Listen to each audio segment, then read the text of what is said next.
Good afternoon. It's Friday, February 26th, back in the Reading Nook. It's a bright, warmer day, if you're out of the wind, and I'm taking advantage of the weather to spend some more time in the Reading Nook, doing some more unboxings. And so I have a game or product which I've had set on my shelf for a while. So it's not an unboxing in the sense it's a package that's come through the door. It's a box of things on my shelf. And of course I've got a cup of tea. And the product itself is for this game. Now, Metamorphosis Alpha, which is the first post-apocalyptic, first science fiction game published back in 1976 by TSR, designed by James M. Ward. And it's set aboard a giant colony ship, the Warden, which suffers a catastrophe, and many of the inhabitants are mutated by various radiation fields and biological effects and so on. And the player characters are mutants and pure strain humans and mutated animals and so on, who have regressed to Stone Age and go out and explore the world around them, essentially the captive universe of the spaceship. Okay, although they won't realise it. Now, this was kickstarted by Goodman Games in, I think, 2017, something like that, and they did a very nice, basically, deluxe collector's edition in this form, but there's also the standard form, which is basically a paperback, and it's a facsimile of the original game in the middle. So, where are we? I'm just going to show that to you. Just flipping through, sorry, okay. Yeah, here we go. So, okay, so we have the original 1976 version. And then what you've got supporting it is everything else. There's interviews with James M. Ward, with other creators, and then article upon article for Metamorphosis Alpha, which has appeared in print since. Now, not many, because obviously the game was superseded by Gamma World not long thereafter. But if you can find it and you're looking for a complete old school style game, then this is it. I mean, this is really old school. It's a tough setting. Characters don't improve except through gaining more powers and gaining a technology and understanding technology, but you start off as basically Stone Age characters, literally fumbling your way around this this world which they don't know anything about. So that's Metamorphosis Alpha, the collector's edition. You probably can't find a copy of this, but you will be able to find a copy of the standard edition. Goodman Games still sell it. It's a really nice piece of writing, supports the original game very well. And if you're interested in more details, Goodman Games, obviously visit their webpage, but I've got a review of this on my blog. So what am I actually unboxing here? Well, it is this Metamorphosis Alpha Limited Time Treasure Chest. Okay. This special offer is a great deal for Metamorphosis Alpha fans. This limited time treasure chest contains the Metamorphosis Alpha's Collector's Edition, plus 12 supplements, an introductory price for only $50. You'll save more than 60% off the original price. If you enjoy the products, we encourage you to check out the rest of the line, but act fast. This treasure chest is only available around free RPG Day. When they're gone, they're gone. And it took me a while to track this one down, but I grabbed it because it's more support for a game I like, and there is quite a lot of things in here. Now, Goodman Games do these limited time treasure chests mostly for Dungeon Crawl Classics, and they will pack essentially multiple titles into these boxes. So let's just open up, see what is in here. So we have first off Robots Among Us by James M. Ward, an all-new expansion for the original edition of Metamorphosis Alpha, the first sci-fi role-playing game created by James M. Ward in 1976. And this is basically 17 encounters built around a simple concept of robots gone awry. Ranging from a corrupted nanny unit to a self-aware, angry war tank, these encounters will give your players hours of new excitement. Again, black and white, So usually 1 or 2 page entries, and this essentially is a book of encounters and sort of like you can add to your game. Next you have 16 scenes to show your players. This is by James M. Ward and drawn by the late Jim Holloway, and this is artwork. This is just artwork, so scenes to be found aboard the Starship Warden.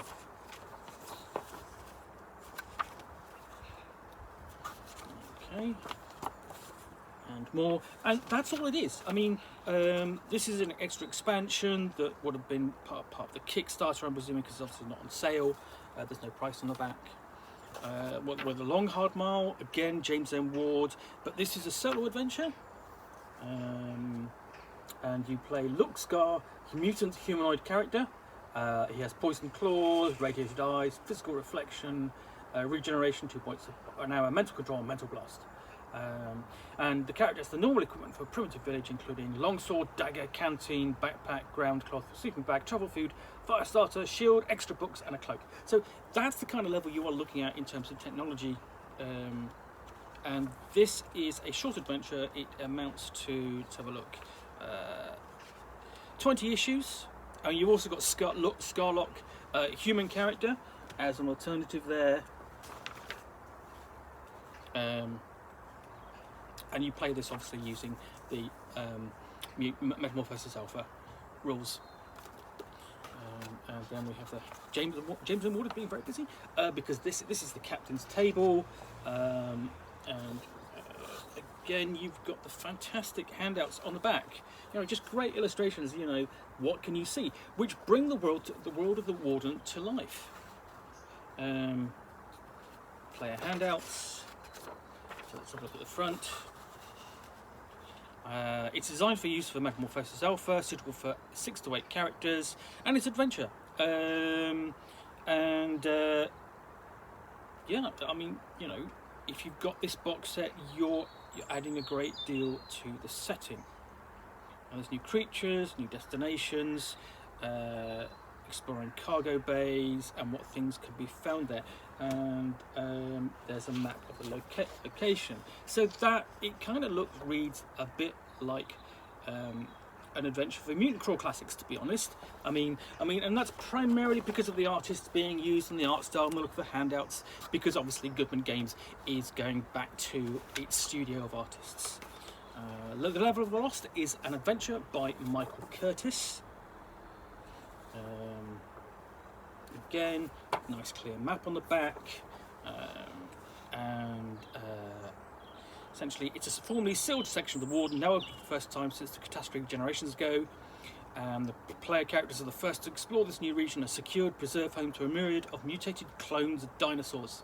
Who doesn't like dinosaurs? And it shows you, okay, here's what the possibility of exploring basically an environment which has been radically changed. Joe Beitman is the author of Death Cigarette in 0G. Again, another map typical of Goodman Games, and again you open up, and this really looks like you know, just like the trade dress and so on. In general, the look of it looks like a Mutant Crawl Classics adventure, and you could probably take a lot of this content and add it to your Mutant Crawl Classics game, or indeed, if you really wanted to, you could actually take your Mutant Crawl Classics game and build that around you know, the Starship Warden setting. This is an introductory module for 6 to 8 new adventurers. Okay, starting in town, warring for trouble factions, a large overland area to explore, and a deadly adventure location. All set against the backdrop of a soul-crushing desert wasteland. And again, great artwork by Jim Holloway. That's Death in 0G. Next we've got Warden Adventures. Again, James M. Ward. This is a series of encounters. What we've got in the back, got a robot character sheet. Okay, and we have the following are 2-page spreads that provide all the material that the Game Master needs to run a fun evening's worth of adventure. They're designed to be placed on anywhere near on the Starship Warden. They're also suitable for any science fiction campaign. Basically, the characters come across adventure. Want a simple orchard bot, hard at work, and again, secured, and that's it. You basically build you build a complete adventure around that. So, this is again great content. You have 3, 4, 5, so 8 adventures in there. Again, if you can find this box, you're going to get great gaming value out of it. John Hook is the author of the next one. What are the Prisoners of Recklock 119? And it's great. What's nice is basically all of these items, they're not in separate. They're not all in one book. They're all separate, so you can pull them out, look at them, bring them to the table a bit easier. John Hook is better known for his Call of Cthulhu scenarios. So basically, what the most prolific author on the Age of Cthulhu line that Goodman Games published, and that I edited most of the titles for.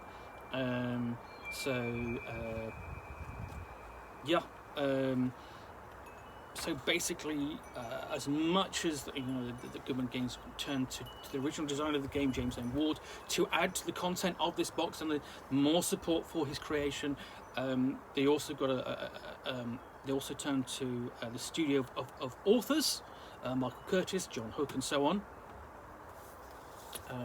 Creatures and Gadgets, again a source book by James M. Ward. Now, the thing is, one of the things about both Gamma World, Metamorphosis Alpha, Mutant Core Classics, and so on, is finding technology and working out what it does. And essentially, that's how, in the main, how the player characters of Metamorphosis Alpha empower themselves. They come to understand the technology of the past and use it to survive and explore and make the life better for them. Right, I mean, this deals with something. Okay, right, just devices. So canoe, overland cycle, single sub. But in elsewhere we have creatures like the flapper flower and the folded fungi. Great artwork. You always, something in a setting like Metamorphosis Alpha, you need basically more creatures, more items to explore and use. So you have, you've got 20 or so pages full of further support. And then we have the Mutation Manual. Characters in Metamorphosis Alpha are always being exposed to mutagenic effects, so radiation, biological effects, chemical effects, and so on. Strange powers. Monsters can basically fire off beams of radiation which will alter the DNA of the player characters. Sometimes the character will be able to survive it, sometimes they will get killed, sometimes they will be changed by it and mutate. So, and of course there's a full list of mutations in the book, but you always want more. You want variety. You want the characters to stand out because of the different powers they've got. And we have tables of lists of physical mutations. You've got 100 in here. Physical defects, mental mutations, another 100. Mental defects, plant mutations, plant defects, and so on. And then we just go through one by one. Now, in effect, I mean, this is the equivalent of like a spell book in D&D. But these are powers innate to each character. They're not always on, they're not always powered, some have limited use, but essentially each mutant character has powers of his own. Okay, so next we have the Warden Armory, a source book. Again, James M. Ward contributing to his creation. and this is more weapons. Players love weapons. So we have military weapons like the bio-heavy rifle or the gamma artillery, essentially. I mean, the gamma blaster, it basically fires radiation spheres. Again, as weapons that will change and alter characters. And military armor, military vehicles, and these are things you may not want the characters to get hold of. You might have to give them to NPCs, like you might have a mutant, basically an empire with these powerful items, and so on. That would be present a threat to the player characters. Also in the book is a copy of the Metamorphosis Alpha Collector's Edition. This is the smaller version of the book I showed you earlier. This is the standard edition. Again, you have the core rules in original rules in the middle of the book, but in addition, you have a foreword by James M. Ward. Tim Cask provides an introduction. We have a history of Metamorphosis Alpha by John Peterson. John Peterson you will know from the history of D&D, Dungeons & Dragons and TSR in its early days, playing at the World, and the more recent Elusive Shift. And then we come through to there's an interview with James M. Ward, and that's the original, and then at the back basically we have things like the supplemental material, like the official errata, new creatures, non-player characters, adding colour to a mutant or taking the human out of the humanoid in Metamorphosis Alpha, which echoes an article which appeared in Dragon magazine and is in one of the collected volumes of Dragons magazine. And then Michael Curtis does playing Metamorphosis Futures Past, playing Metamorphosis Alpha in a traditional manner. So there we go. That's the last, more or less, the last article in this book. So as I said, yes, I do recommend you track this one down. It's an interesting read to look at the history of a role-playing game and examine it in detail, and then provide support for it as well as the original. And if you think about it, this is what, 2017 or so. This is sort of like exactly like what Goodman Games has done since with the basically the new original versions of classic Dungeons and Dragons scenarios. So B1 Into the Unknown, or Secret of the Unknown, and B2 Keep on the Borderlands. The collected volume, which reprinted versions of both scenarios, and then updated it to 5th edition. Now, obviously, with that, it hasn't been updated. You can almost look at Mutant Core Classics as an update, but that's more like Gamma World than Metamorphosis Alpha. And lastly, of course, you have a screen. It's a 3-panel affair. It's simple. It's nothing like you would see a screen today. But don't worry, I mean, basically, i.e. it's on fairly light cardboard, but again, that's fine. You know, it's an extra in the box. And the other thing to take into account is that it is, this is more like it would have been published in the 70s. If you had a screen in the 70s, it would have been published on this kind of light card. So, putting this all back, you are there's undeniably, if you can find one of these, you are getting your money's worth in here. You have content to keep a campaign going for multiple sessions. Again, these are probably quite rare now because obviously it's a limited edition, but if you're interested in this gives you a lot of content to play with, supports your game. And if you like the post-apocalyptic genre, then do look for the original game. If you find one of these, snap it up. You know, even if you want it for source material for Mutant Core Classics or your Gamma World campaign, that'll be fine. Okay, but obviously you're going to get the most out of it either way because there's such a lot of content in here. Anyway, in the meantime, thank you for watching another unboxing in the Nook. I will be back soon with basically something else to examine and unbox. If you have enjoyed me sitting here and talking about this, please do take the time to click the like button. If you have feedback or questions and so on, please use the comments, and subscribe please if you want to see more of these. I appreciate you taking the time to do so and watch the videos. In the meantime, thanks for watching. Bye for now.